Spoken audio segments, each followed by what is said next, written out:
minuto a minuto. Então é muito importante ter essa capacidade, essa humildade de aprender com os clientes, aprender com os juízes, aprender com o judiciário de maneira geral. O escritório começou com meu pai, que se formou em 67, e trouxe muito do direito do trabalho para o escritório. O direito do trabalho nos trouxe uma pegada de negociação, que é uma necessidade mais urgente das pessoas. Nós já entramos nesse segundo momento, eu como filho, tentando diversificar, porque o cliente não precisava só de direito do trabalho, o cliente precisava de direito civil, direito tributário. O tempo vem passando e a gente vem agora com tecnologias, com inteligências artificiais, acompanhando os julgamentos dos tribunais, fazendo as defesas orais virtuais. Nós estamos em Florianópolis, temos uma base em São Paulo, mas nós não estamos só nesses lugares. Nós podemos estar em qualquer lugar que o cliente precise digitalmente. Acreditamos que uma relação entre cliente e advogado é baseada na confiança, na efetividade e na transparência. Eu ajudo as empresas a reduzir os custos, mas ao mesmo tempo melhor remunerar os seus colaboradores. Nós ajudamos a rever todas as rotinas diárias que a empresa tem e identificar quais são os pontos para que a empresa possa preservar o desenvolvimento sadio sem nenhum problema. E ajudo a reunir os documentos dos segurados do INSS para eles conseguirem a resposta em menos tempo. Os processos familiares exigem do profissional, do advogado, uma atenção redobrada, pois o cliente está colocando na nossa mão a vida dele, seja a vida patrimonial ou a vida familiar. Eu consigo ajudar essas famílias que vivem em conflitos através da inteligência, da negociação, da empatia, fazendo com que esse cliente possa enxergar além do conflito dele e possa trazer, através do meu trabalho, a resolução desejada. Também atuamos na defesa do direito médico e no direito digital, que é uma área totalmente recente, voltada para a tecnologia e para a entrega, inclusive na atuação da nova Lei Geral de Proteção de Dados, que busca levar para as empresas segurança no tratamento dos dados pessoais. Eu não sei o que vai acontecer daqui a 10 anos. Eu tenho certeza que nós vamos precisar nos atualizar, nos adaptar, para dar resposta para os nossos clientes, de uma maneira muito personalizada, Seja por telefone, por e-mail, WhatsApp, todas as formas disponíveis tecnológicas, justamente para que ele consiga saber e sentir que a equipe de advogados está sempre disponível para atendê-lo e para ajudar no seu conflito.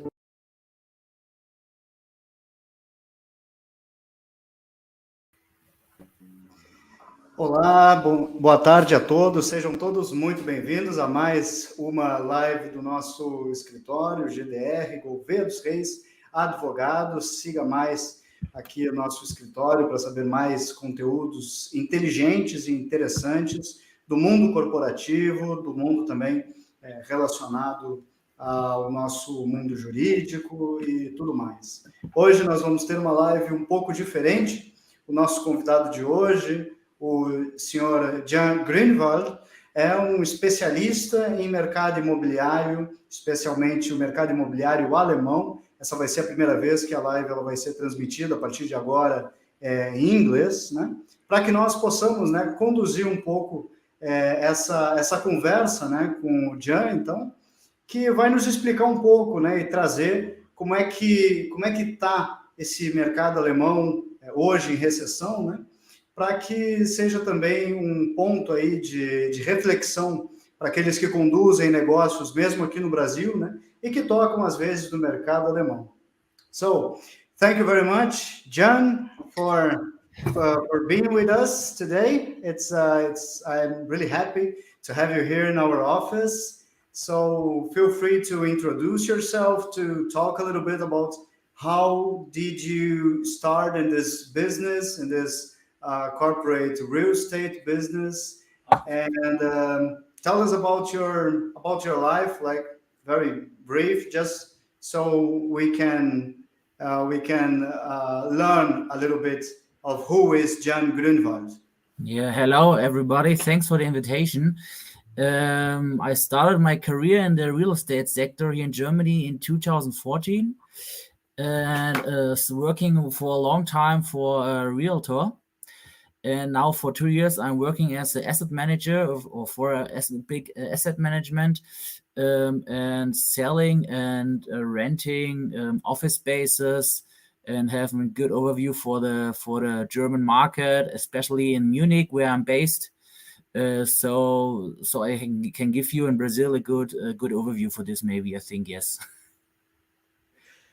Thank you very much. It is really nice to know that this kind of interview is is something that the companies that are looking to the market need always to be informed, not only to what is happening in Brazil, because this is a globalized world, and that's why I always think that it's very necessary for us to learn with people from Germany, people from the United States. My idea is to bring more people from the market to have these talks, so we have a better understanding of what's happening in the world. And that's why for the first question, I would like to bring and to ask you about your opinion on what is the current feeling in Germany on real estate investments. Are companies investing at the moment, or is this only a moment to reflect this challenge of the recession that we are every day we are talking here in Brazil also about the recession around the world? And recently Germany is one of these countries in recession. We want to know what's your opinion on that. So first of all, I have to say that Germany has always been and continues to be a safe haven for real estate investments. This is because the Germans treat investments restrictedly always, and have planned ahead and built ESG-conformed construction, ESG-conformed buildings. Nevertheless, we notice that worldwide, but of course also in Germany, the investments are shrinking due to the Corona crisis and the last 2 years, the general global crisis. Many wars, for example, in Russia and Ukraine, is also a big thing for Germany, sure. But first, I want to distinguish the different assets in which I would like to emphasize here only on residential is one point for me, commercial, and this point office real estate, and the third one is the retail. So maybe I think I will start with residential. It's the best way to understand what has happened here in Germany. Basically, I can be said that here is like everywhere else. The location is the biggest and most important point for I think every property. I don't know, it's also in Brazil, but I think yes. And this means that rental and also the purchase of residential real estate in the south has a higher rental price or purchase price due to the higher quality of life, because here in the south, near Munich, we have mountains, we have the sea, we have the near to Austria, so it's the higher quality of life. For example, to more in the middle and the north of Germany. And also we have, because of our government here in the south, we have a higher safety standards. So the prices are is basically higher than like in other states of Germany. And in my opinion, the residential real estate sector, if not already happened, will rise again from the prices to standard before Corona began. For example, I think in the next month it will come back from 2020, where the prices was by, I think, 10,000 euros per square meter for 1 square meter. Then the second point, as a second asset, is the office real estate. Here we have a different course, in my opinion, because the investors will pay only in the real estate in the CBD location, so in the high streets of every big market, for example in Munich.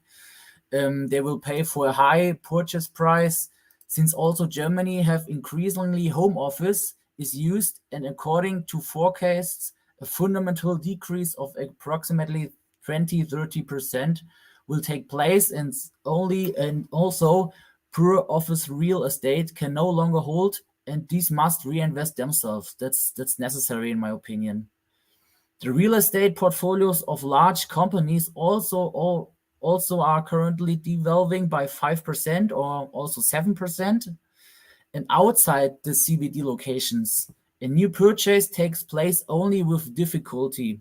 So the sellers expect a too high selling price and the buyers, due to the current crisis, due to the corona, naturally want to a purchase price that's small as possible. That's sure, that's clear. And the second asset I want to tell you is the retail. There were stores closing during Corona, sure. I think in Brazil maybe it was the same, I don't know. But subsequently, the companies had to defer their rent payments, which were depend on the will of the landlord. And purchasing also shift from brick and mortar retail to more online shopping, to more online retail. And these are many people, so the many buy the clothes, for example, and send them back, and they are focused on this, the new concept of the retails. But in the end of the most investment deals and transactions at the moment are all frozen. So nothing is more or less happen now in Germany. So it's more or less frozen until now.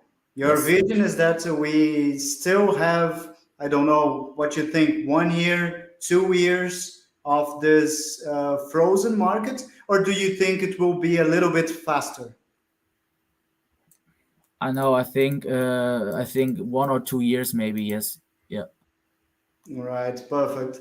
And in your opinion, is there many companies that are selling their assets now, and special real estate? I mean, are they selling for they can grab liquidity to try to pass through the situation and trying to move to cheaper areas? You commented that Munich is a very good place, especially for living, especially if you run a business and you just need an office, not a factory or something like that.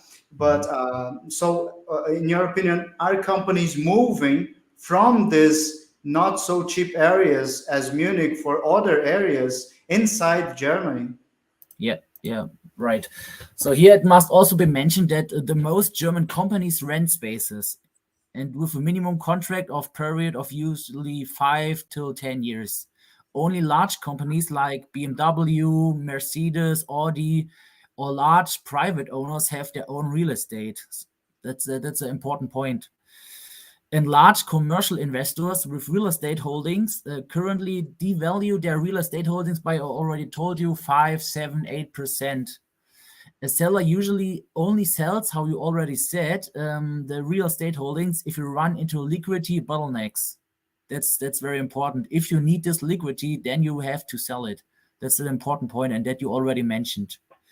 If a company whose contract ends now, for example, he wants to rent maybe a new office space, of course he have to wait. He have to wait between two arguments of profitability, sure, and return the employees from home office to the office again. And companies that can and want to afford a rental space, maybe on the high street in a CBD location, will naturally rent a smaller office space in a city area. And these companies who cannot afford or don't want to afford this, they have to go more, like you already said, have to go more outside. That's like this. But in the end, how I already told you from your first question, the most investment deals and transactions also are here also frozen. That's the same point. So nobody wants to move now. I've heard from some friends in Lisbon. I remember that last time we were in Lisbon there, and we could see that by, I don't know, 5 years ago, 4 years ago, prices of renting offices were like rising a lot, and it was before the pandemic. And after that, we thought that this renting would go at least a little bit down because transactions were still frozen, those things. But after that, what I saw in Lisbon is that we have like the highest of the highest in Europe, and maybe even in Munich. Is this the real the state of the art right now in Munich also? Yeah, it's also you described it perfectly. It's the same thing in Munich because, for example, now the prices, or before the Corona, the highest price was by more or less 40 euros per square meter. Then we have 2 years the Corona crisis, and after Corona, now the highest price will be 15 euros per square meter. So it's exactly the same thing like in Lisbon. So it's worse. Yeah. Yeah. But I already told you that's because the companies want back their employees from home office to the office. They have to afford them something perfectly good, a good location where they can do everything what they want. So they have to rent a brilliant office space in the CBD location on the high street in the city of Munich. So if let's imagine that a company like from Brazil wants to make business in Germany, and we're talking about some firm that makes services, but also a little bit of retail, especially like third sales and those things. What would you recommend right now for a company that don't have that much money to invest, but wants to run their business from Germany to the rest of Europe? What would you say? Is it better to stay in these cities like Munich, or is the best to find some other space? Maybe do you know some area, some location that are better than Munich, better than this area that you are right now for making business?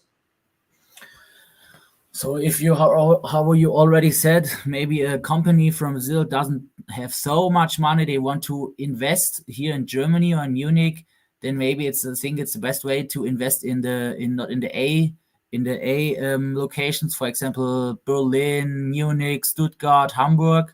You have maybe to go to the B locations, for example, Nuremberg, Bamberg. I don't know if you know this, smaller cities. This are and also in the south, because I already told you, a good standard, a good life standard. So where the people live, there is also work, or they need work. So that's the best opinion, to go more to the B locations. And the labor market is better than, would you say also? Yes. I think yes. Yeah. So, and by the point of view of someone who works in retail sales and real estate sales and those things, today is like it's hard to make a living because of this. Because I know most part of people still paying rent and those things, and as you say, everything is frozen. How is the population feeling? So sure, the inflation here is all, I don't know, inflation, it's the right English word, yeah, I think, yes. The inflation is here by, I think, 7% now in Germany. And sure, everything is here now much more expensive. And I think, yes, that's a big point for the people, for the population here. And that's more important for them to buy how much cost the bread, how much cost the apple, for example, and not for the normal people. I say now how much or how many money the real estate companies have, or what they can do, what not. I think that's more important now for the normal population. Yeah, right. It's very interesting to see how this affects, and this prices affects like everyone, not only real estate, not only people who travel a lot, not only lawyers, right? It's I don't know if you have any information about the number of litigation that are rising also in Germany regarding this defaults of companies in Germany also, because if you have a recession, that means that you have like people and companies that are not that are in default. Do you know? Mm-hmm. So okay, That's a very good question, because currently there are really some companies they are now insolvent, because in the last 3-4 weeks I saw this in the internet, and they have to fill for insolvency proceeding now. And it was 5, 6, 7 big players here on the market in Germany, and everybody from the employees was more or less afraid, because nobody thought that now 5, 6, 7 big players in the last 3-4 weeks was now insolvency, yes. And because the real estate that they purchased was too high from the prices they bought it 2-3 years ago, and now they can realization it anymore, or no longer possible, due to the rising interest rates and the rising construction costs. And now, due to this, investors have to remain liquid and here to sell their projects, or in the worst case, file for insolvency. Yeah. Yeah, that's savage. And this 4 or 5 players, are you talking about German companies or, Yes. or offshore Yeah. companies? No, it's German. There are these German companies, and this, how I already told you, that was big players here in Germany, not only in Munich, in whole of Germany. And yeah, I think many employees, many people from the real estate sector was afraid, because now this was happened in the last 3-4 weeks, and that was really frightening. And why do you think that it's like it's only interest rates, or do you think that we also have now a little bit more afraid of the war? That's another question I would like to do, but it's only about opinion. How is all these things about the war there in Ukraine affecting the business like this? I mean, do you have any fleeing from that? I don't know, something like that. So in Germany, we all have more or less the same opinion. Russia is the aggressor. That's the point. That's, I think, the most of the world accepting this, and that's the true. And sure, because of this, we have also the inflation, like I already told, 5, 6, 7%. And we have many Ukrainians here also in Germany, and we try to help them, but they said, okay, we don't learn German because one time we want to go back to Ukraine. I can understand this, but I don't know when will this war will stop. Maybe in 2-3 years, I don't know, but I hope it will stop yesterday. Yeah, then you have like the same problem of the other immigration you already have in Yeah. Germany, that it's really high, right? Yeah. We have many immigrations from the Arabic states, from the Arabic lands there. For example, Afghanistan, Syria, and the most of them want to go to Germany because there's a good life. That's true. But if you want a good life, it's like everywhere else. You have to work. That's the only point. You have to work, and then you have a good life here. You can come here and don't get nothing and think, yeah, I don't have nothing. I want now many money. But I think now it's too much what I told here. No, that's no problem. As I told you by the first time we talked about this life, our point here is only to see what's happening through your eyes, because we are not there, right? We're only seeing this. As you thought, like, we know that like the Russian is the aggressor and those things, okay? Yeah, but we have like a political view here in Brazil that it's not really on this way. So this is something that scares us a little bit also, and that's why nobody knows what to do with their investments. Nobody knows if they go to Germany, if they buy, as you see at the first time you said, like, Germany will always be a good place to go to real estate.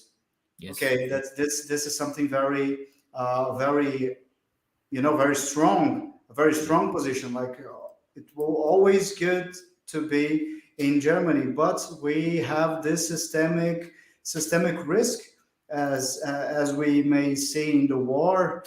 Imagine if Poland goes against Russia also. So these are systemic risks that I think we need to put in calculation when you are like trying to see where in the world are you putting your money. Yes, but I already said you when you said, okay, where would you like to invest your money? Would you like to give it to a German who hold the money for you? You know the Germans are like this.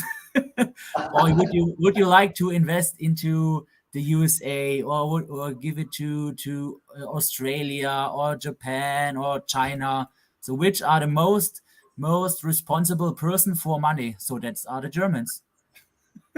That's a good, That's actually a good point, a good point. That's actually a good point. But I would say like South Brazil is something like that. But yeah, as well, right?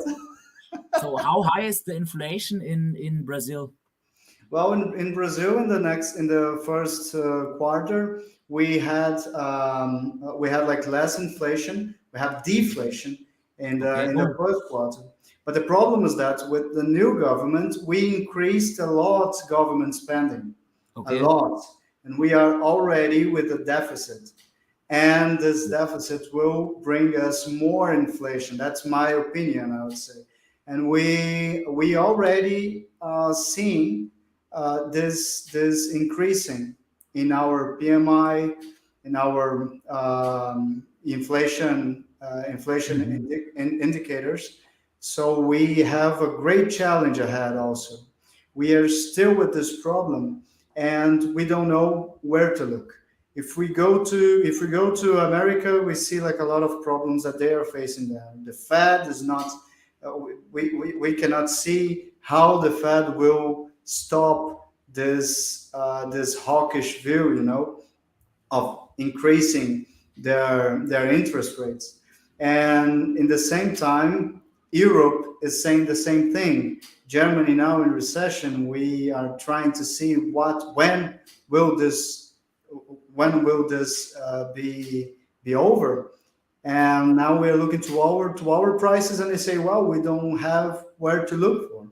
So let's go to the BRICS. Like the Brazil, Russia, India, China, and now more 6 or 7 countries that are joining us now, and including the Arabs. So it's something very, very interesting what is happening in the world right now. But I think every country have their problems now because of the war, because of the inflation. Sure, also Germany, but every country have this. And which of all the countries has now maybe a good increase, maybe, or something else. So the best point is also like the last 50, 70, 80 years to invest in Germany. The Germans holding your money if you want this. They spend your money if you want this. They say, hey, invest the money for me into real estate. Okay, they do whatever you want. It's because it's your money. We don't give it away. We don't have corruption here. So we put it in my own pocket. That's the most important and biggest and interesting points that the Germans are. Yeah, it's to know that despite of all this systemic risk that we are facing, we know that the German will always be the German. Yeah, it's I was thinking that it's like here also in Brazil, I would say that yes, we can look to the news. We can look to everything that they are talking about in television and all those things about the disaster that the world are right now. But if you go to the people outside, you see that there is still plenty of things to do. There's still plenty of things, plenty of plans to do in Brazil. I'm saying this. We have like a good industry. We have good places to invest. Yes. There will be always bad people, bad banks, bad and corrupted people all around the world.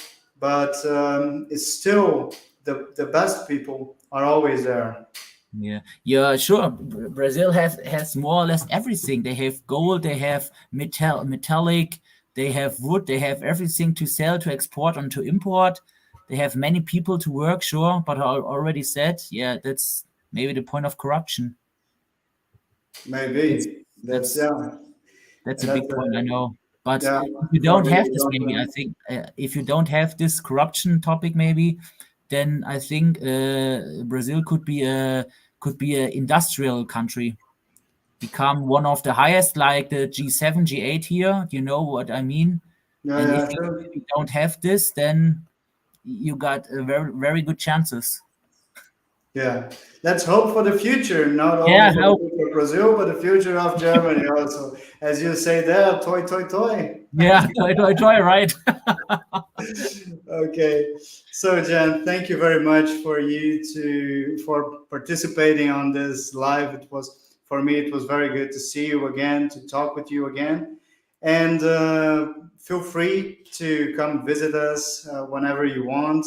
I am also at your service if you need something. And thank you very much for your view about the market, and also come to check about our office. Also, if you know somebody that are coming here for Brazil for business, you know you have my contact also. Yes. And I'm sure we'll give your contact if I have somebody that are searching for some places in Germany there, right? Perfect. Thank you so much for the invitation, and have a nice day. Here it's already 8 o'clock. Okay, so good night for you, right? Have a nice day. Bye bye, Jan. Bye bye.